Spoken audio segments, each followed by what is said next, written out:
Şu dalmadan geçtin mi? Soğukta sular içtin mi? Efelerin içinde Yörükte Ali'yi seçtin mi? Hey gidinin nefesi, Efelerin nefesi.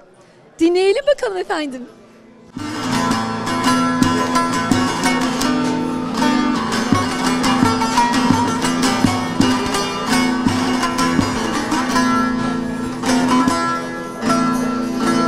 Şu dalmadan geçtin mi, soğuk sular içtin mi? Efelerin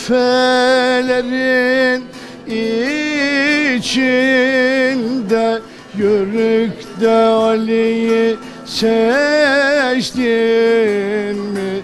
Hey gidin nefesi, efesi, effelerin nefesi. Hey gidin nefesi, efesi, effelerin nefesi.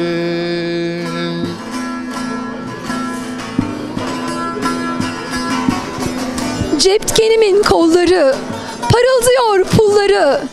Yörükte Ali geliyor, açılsın aydın yolları. Hey gidinin nefesi, Efelerin nefesi.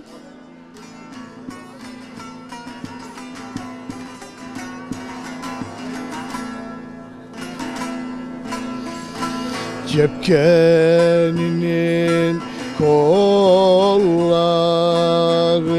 parıldıyor pulları. Yörükte Ali geliyor, açılaydın yolları.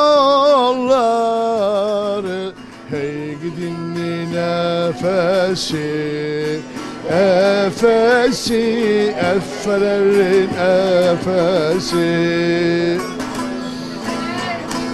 Hey gidin nefesi, efesi, effelerin efesi.